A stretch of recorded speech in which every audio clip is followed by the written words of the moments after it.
Salam, salam kasih, damai, dan sejahtera. Tuhan memberkati, menyertai, dan melindungi. Salpe. Perencanaan keluarga. Merencanakan keluarga. Apa yang dimaksud dengan keluarga? Keluarga merupakan unit terkecil dalam masyarakat yang terdiri dari suami istri atau suami istri dengan anaknya atau ayah dengan anaknya atau ibu dengan anaknya. Keluarga lazimnya disebut rumah tangga yang merupakan unit terkecil dalam masyarakat sebagai wadah dalam pergaulan hidup. Bagaimana merencanakan keluarga Kristiani sebagai persekutuan hidup dan cinta? Sesuai jati dirinya sebagai persekutuan hidup dan cinta, Gaudium et Spes artikel 48, maka keluarga-keluarga Kristiani mempunyai 4 misi, yakni: pertama, membentuk komunitas pribadi-pribadi. Kedua, mengabdi kehidupan. Ketiga, ikut serta dalam pembangunan masyarakat. Dan keempat, mengambil bagian dalam perutusan gereja. Keluarga harus membangun dirinya sebagai komunitas pribadi-pribadi yang diikat oleh cinta kasih, yang merupakan dasar utama hidup berkeluarga. Cinta suami istri bersifat tak terceraikan, karena melambangkan dan menghadirkan cinta kasih Allah pada umatnya, dan juga demi kesejahteraan anak-anak. Kristus menegaskan bahwa sejak semula Allah tidak menghendaki perceraian. Kita bisa buka Injil Matius bab 19 ayat 1-2, Injil Markus bab 10 ayat 10-12. Tuhan sejak awal berkehendak manusia membentuk keluarga. Manusia diciptakan oleh Allah dan menjadi keluarganya, ditempatkan di Taman Eden atau Firdaus yang artinya indah, tempat bahagia. Lihat Kejadian bab 2 ayat 8-9. Sebagai ciptaan Allah, manusia diberi kemerdekaan dan kesempatan untuk mengelola kehidupannya. Itu berarti manusia bertanggung jawab atas kehidupannya dan kehidupan selanjutnya beserta seluruh keturunannya. Allah berfirman, "Beranak cuculah dan bertambah banyak. Kuasailah bumi dengan segala isinya." Kejadian 1 ayat 28. Fungsi keluarga. Apa fungsi keluarga? Fungsi keluarga adalah sebagai tempat yang memberikan rasa saling memiliki, rasa aman, kasih sayang, dan mengembangkan hubungan baik di antara anggota keluarga. Cinta kasih dalam keluarga tidak sebatas perasaan, akan tetapi juga menyangkut pemeliharaan, rasa tanggung jawab, perhatian, pemahaman, respek atau saling menghargai, dan keinginan untuk menumbuh kembangkan anak yang dicintainya. Bagaimana fungsi keluarga menurut agama Katolik? Fungsi agama. Keluarga adalah komunitas yang pertama dan utama bagi semua anggota dalam mengembangkan dan melaksanakan kehidupan kepada Tuhan Yang Maha Esa. Ajaran agama Katolik menegaskan bahwa ikatan suami istri yang adalah sakramen kasih Allah menguduskan mereka sebagai orang tua dalam pembinaan iman anak-anak. Orang tua berkewajiban membimbing dan melatih anak-anak untuk rajin beribadah, membaca kitab suci, mencintai agamanya sendiri, dan juga menghormati dan menghargai agama orang lain. Nostra Aetate. Konstitusi artikel 2. Begitu pula agama-agama lain yang terdapat di seluruh dunia berusaha menanggapi kegelisahan hati manusia dengan berbagai cara sambil mengajurkan jalan, yakni ajaran dan peraturan hidup serta ibadah suci. Gereja Katolik tidak menolak apapun yang benar dan suci dalam agama-agama ini, yang memandang dengan penghargaan, yang jujur, cara bertindak dan cara hidup, peraturan dan ajaran itu, yang kendati dalam banyak hal berbeda dengan apa yang dipahami dan dianjurkan Roh tidak jarang memantulkan cahaya kebenaran yang menerangi semua manusia. Fungsi sosial budaya.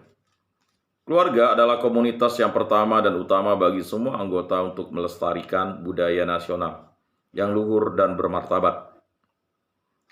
Hal tersebut didukung oleh Gereja Katolik dalam Gaudium et Spes artikel 53. Bahwa manusia mencapai kemanusiaan yang penuh dengan sejati hanya melalui kebudayaan, yakni dengan mengembangkan kebaikan dan nilai-nilai kodratnya. Di mana saja yang menyangkut kehidupan manusia, kodrat dan kebudayaan yang berhubungan dengan erat. Fungsi cinta kasih. Keluarga adalah komunitas yang pertama dan utama bagi semua anggota untuk menumbuhkan semangat cinta kasih antara sesama anggota keluarganya. Hal tersebut sudah terungkap dalam ajaran Kristus sendiri dan ajaran agama Katolik yang menyangkut martabat perkawinan itu sebagai sakramen yang berdasarkan cinta kasih bersifat monogami dan tak terceraikan. Fungsi kasih dan saling menghormati pada kehidupan keluarga ditegaskan dalam surat Rasul Paulus kepada jemaat di Efesus sebagai berikut. Hai istri, tunduklah kepada suamimu seperti kepada Tuhan, karena suami adalah kepala istri sama seperti Kristus adalah kepala jemaat. Dialah yang menyelamatkan tubuh.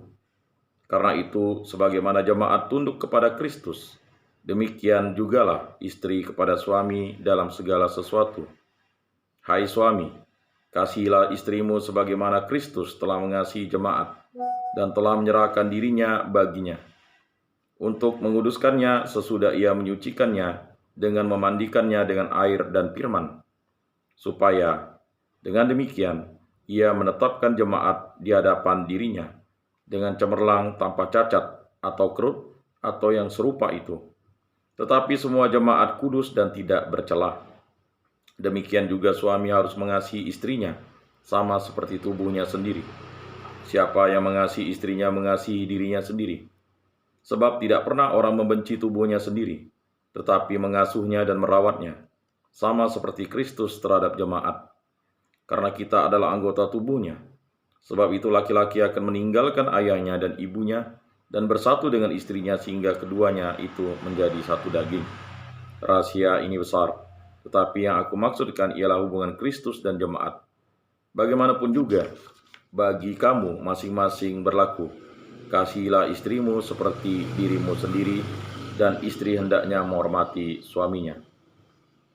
Surat Rasul Paulus kepada jemaat di Efesus, bab 5, ayat 22-33. Dalam surat Rasul Paulus kepada jemaat di Efesus, bab 6, ayat 1-3, Allah berfirman, Hai anak-anak, taatilah orang tuamu di dalam Tuhan, karena haruslah demikian.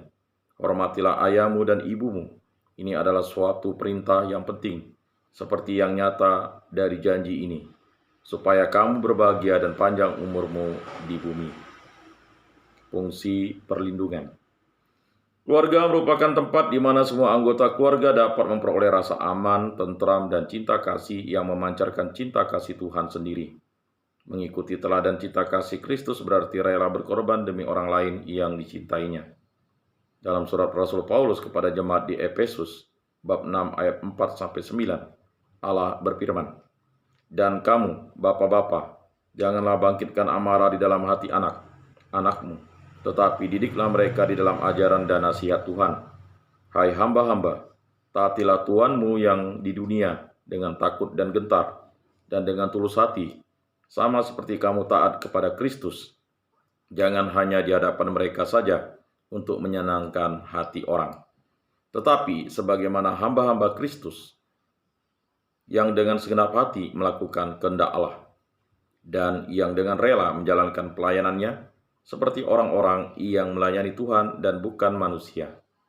Kamu tahu bahwa setiap orang, baik hamba maupun orang merdeka, kalau ia telah berbuat sesuatu yang baik, ia akan menerima balasannya dari Tuhan. Dan kamu, tuan-tuan, perbuatlah demikian juga terhadap mereka dan jauhkanlah ancaman. Ingatlah bahwa Tuhan mereka dan Tuhan kamu ada di surga dan ia tidak memandang muka. Fungsi reproduksi. Keluarga menjadi pengatur reproduksi keturunan secara sehat dan berencana, sehingga anak-anak bangsa ini dapat dihasilkan dengan kualitas yang prima dan menjadi anak Indonesia yang handal. Ajaran Katolik dalam Gaudium et Spes nomor 50 dengan jelas menandaskan bahwa nikah dan cinta kasih suami istri dan kodratnya diarahkan untuk mengadakan dan mendidik keturunan. Memang anak-anak adalah anugerah nikah yang paling utama dan sangat membantu kebahagiaan orang tua. Semua orang tua Kristiani bertanggung jawab atas masa depan anak yang sudah lahir maupun yang akan lahir dengan memperhitungkan semua aspek kehidupan sehingga anak-anak tersebut menjadi manusia yang dewasa baik imannya maupun fisiknya agar dapat berguna bagi gereja, bangsa, dan negaranya. Pro Ecclesia et Patria. Fungsi sosialisasi dan pendidikan. Keluarga merupakan sekolah dan guru yang pertama untuk mengantarkan anak menjadi panutan masyarakat. Gravisium Educationis, Deklarasi tentang Pendidikan Kristen artikel 3. Konstitusi Vatikan II menandaskan bahwa orang tua adalah pendidikan atau pendidik pertama dan utama. Para orang tua wajib menciptakan lingkungan yang dijiwai cinta kasih terhadap Allah dan sesama manusia sehingga membantu pendidikan pribadi maupun sosial. Sebab itu keluarga adalah sekolah pertama, keutamaan sosial yang dibutuhkan setiap masyarakat. Dengan demikian nilai-nilai budaya yang luhur dapat terpatri di dalam pribadi anak agar kelak menjadi manusia Indonesia yang patut menjadi pola anutan. Fungsi ekonomi. Keluarga menyiapkan dirinya agar menjadi unit yang mandiri dan sanggup meningkatkan kesejahteraan lahir dan batin. Keluarga yang bertanggung jawab harus dapat memperhatikan secara penuh kebutuhan-kebutuhan konkret manusia yang pokok sebagai faktor utama kesejahteraan keluarga. Hal ini sangat penting karena tidak mungkin tercapai kesejahteraan spiritual jika tidak didahului oleh kesejahteraan lahiriah dan aspek fisik material. Fungsi pemeliharaan lingkungan. Keluarga siap dan sanggup untuk memelihara kelestarian lingkungan sebagai warisan yang terbaik bagi generasi berikutnya. Bumi tempat manusia hidup merupakan anugerah tak ternilai dari Tuhan kepada umat manusia.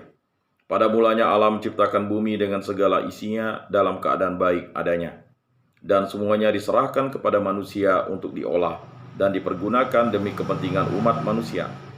Manusia berkewajiban menjaga dan melestarikan lingkungan alam yang merupakan anugerah tak ternilai, yang pada mulanya diciptakan dalam keadaan baik adanya. Kejadian bab 1-3. Semoga bermakna dan bermanfaat dalam hidup kita. Salam kasih, damai, dan sejahtera. Tuhan memberkati, menyertai, dan melindungi. Salve.